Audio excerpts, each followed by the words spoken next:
Hi, thanks for joining me for this How to Play Sojourn.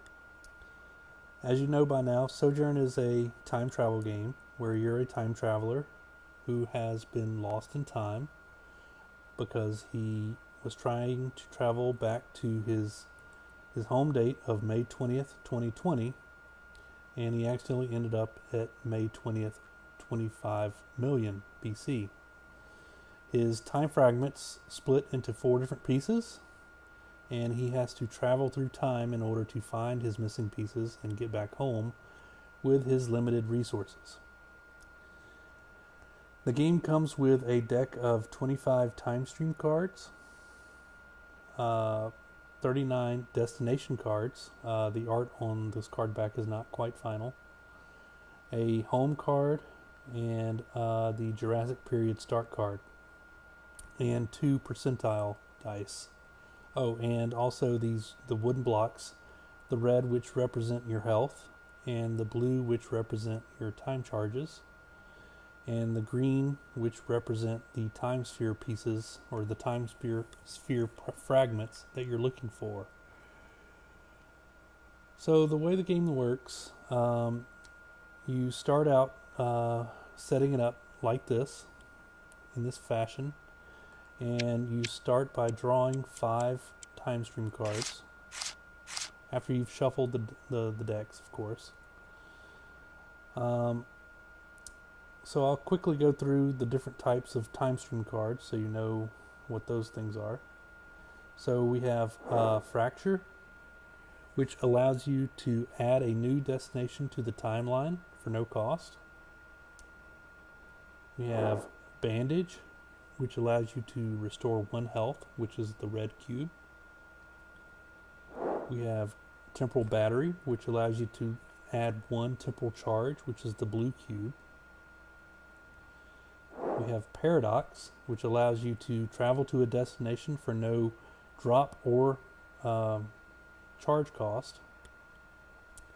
Then we have Loop, which allows you to travel back to any open destination that is in the past at no drop, cost, or risk, which is a very powerful card. And this is you'll find that this one becomes very useful in your strategy on how to win. So when you start the game, you start in the Jurassic period, and you get the first destination for free. And here, the portal that opens up appears to be Pompeii, which is in 79 AD. There's no drop cost, so each card has along the bottom this kind of guide on what you need to do in order to travel there and what happens when you get there. So the drop cost is shown in this first box. This is the number of cards that you'd have to drop in order to travel there. And then you have a cost, which is the number of temporal charges, which is the blue cubes that you'd have to use in order to get there. Then the travel, then you would actually move, once you've paid those two costs, those tolls, then you would actually move your meeple from this destination to here, at which point certain things happen, which we'll talk about in a minute.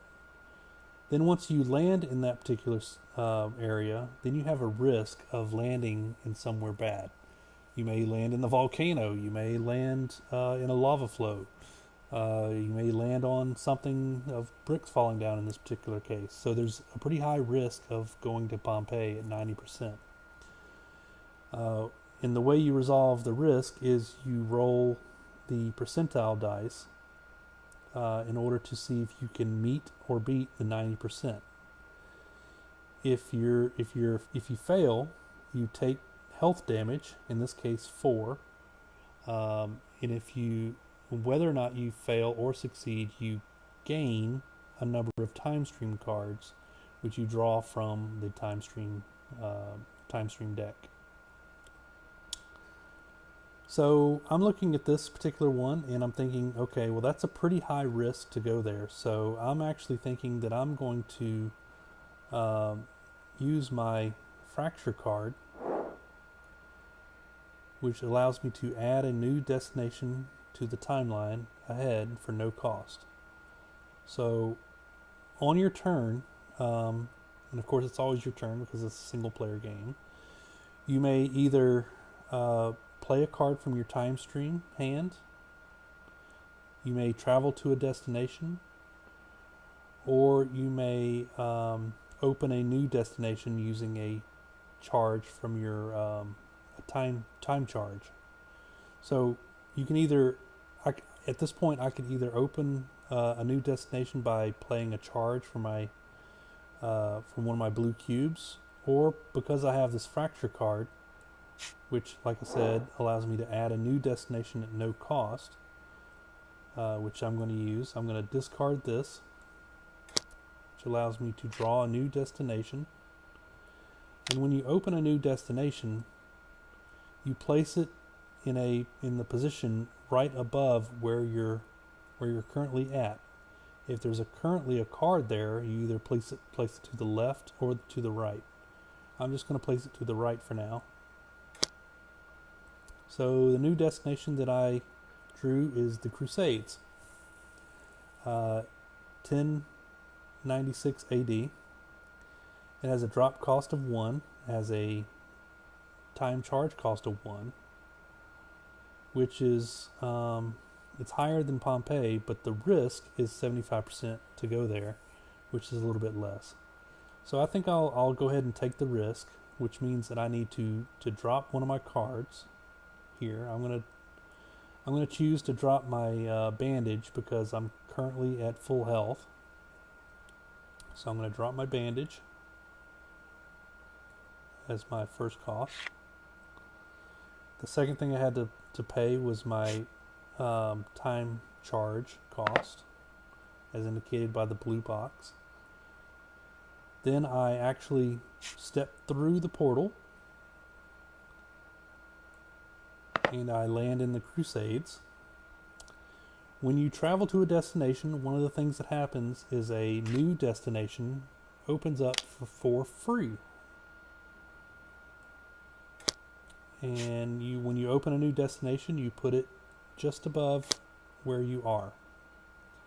We'll talk about that in a minute because first we have to resolve the risk of landing in the Crusades. So there's a 75% chance that we'll take some damage here. So we're going to take the dice, and we're using this first die as the 10s and the second die as the 1s position. We're going to roll it, and we rolled a 60. 60 is less than 75, so unfortunately we're going to take 2 damage. So I indicate that by removing the red cubes from my player card, and I've taken 2 health damage. Too bad I don't have that bandage card anymore, because then I could restore that health, but I don't have it. Either way, I do get to gain 1 time stream card, so I draw 1 card from the time stream deck. Oh, look at here. Lucky me, I drew a bandage. So I'm actually going to go ahead and play the bandage, which allows me to restore 1 health.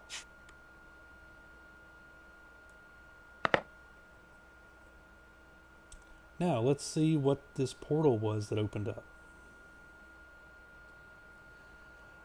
Looks like it was the American Revolution in 1775 AD. It's got a drop cost of 2, which seems pretty high, and a time charge cost of 2, which is also kind of high, and but only a 50% risk of damage getting there. But I think we can do better. So, and because we have a good bit of time charges, I'm going to play one of my time charges to see what other destinations can come up.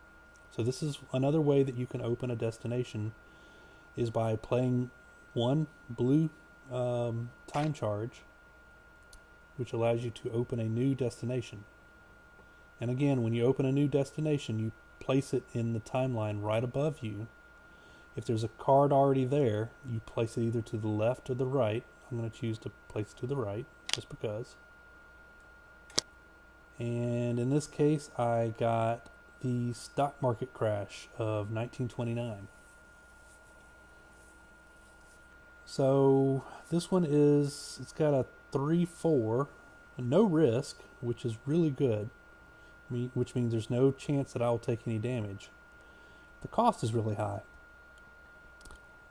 Luckily though, I have this card, Paradox, which allows me to travel to any destination for no time stream drop or temporal charge cost. So I'm going to go ahead and play that card, which I do by discarding it.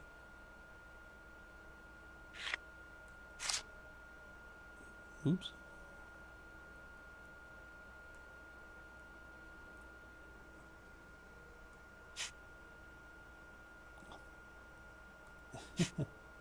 Sometimes this software can be a little finicky.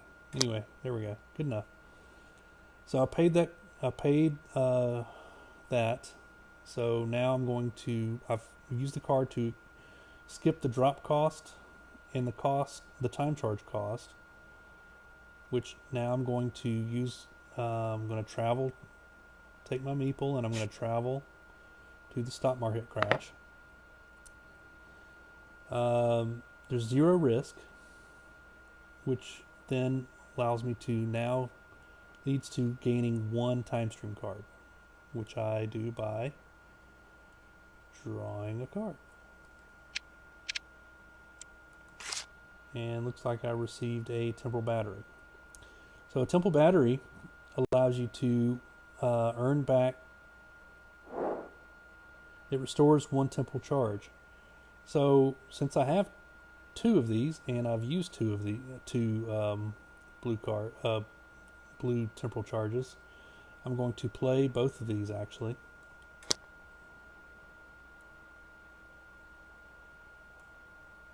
Which allows me to gain back both of my charges. Oh, also, when I travel to the stock market, I opened a new destination for free from the act of traveling there.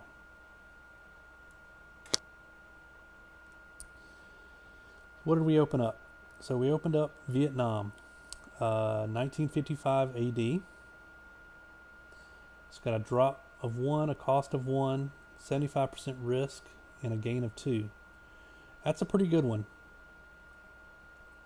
However, I have this one other card that I want to demonstrate, which is called Loop.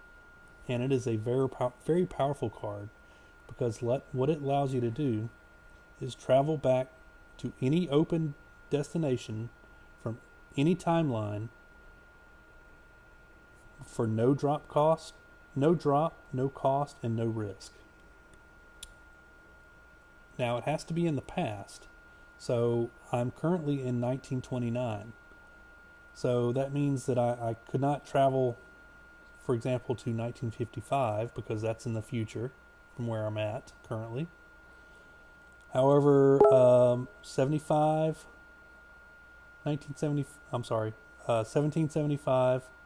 1096, and 79 are all in the past. So really I'm looking at where I get the most benefit to travel back to. This one I gain 2, this one I gain 1, and this one I get to gain 3. So I'm actually going to play my loop at this point to travel back to Pompeii. And because I'm using loop, I don't take any drop cost, which there is none, no cost because there is none, but most importantly, I don't take this 90% risk and 4% damage.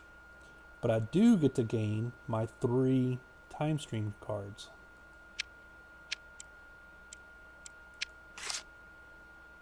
Oops. 2 more. There we go. And I also open a new destination for the fact of traveling there. Oh, look what we found. We found a time fragment. So when you draw a time fragment from the destinations deck, you immediately draw another destination card. And you place it on top of where the time fragment is. So that time fragment is now in Independence Day.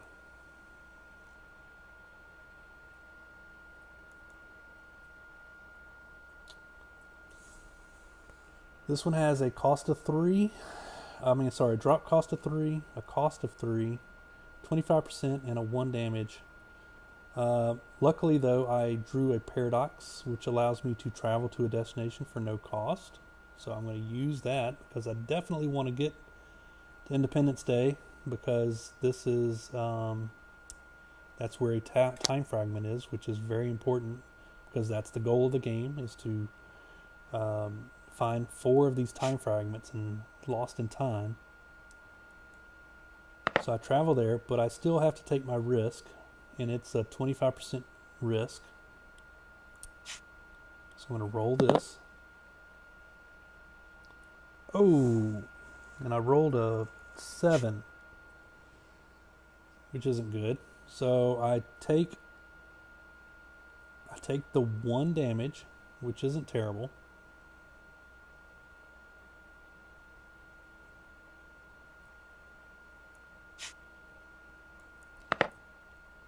Because I traveled there, I gained the 1 time fragment piece.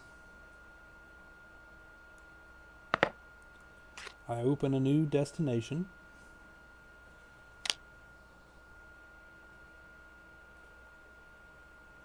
And you place it just above the card where you're currently at.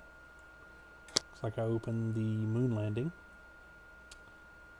And the one last thing is I gain 1 time stream card. So that was a rather successful jaunt through history. So at this point, you've seen all of the mechanics needed to play Sojourn. What you would continue to play and travel through time, trying to find the remaining pieces to your time sphere until you have all 4 pieces. Once you have all 4 pieces, as long as you have at least 1 temporal charge to activate a new portal, you're able to travel home and win the game. Thanks for spending this time learning how to play Sojourn. I think it's a really fun game that can be played by yourself when you have some free time or between other gaming sessions and things like that. It's got a lot of nice art in the game. That's really fun, and it's actually good stuff to learn some history and things like that. So again, thanks for spending this time with us. Hope you enjoyed this tutorial, and feel free to please back us and help us make a great game. Thanks.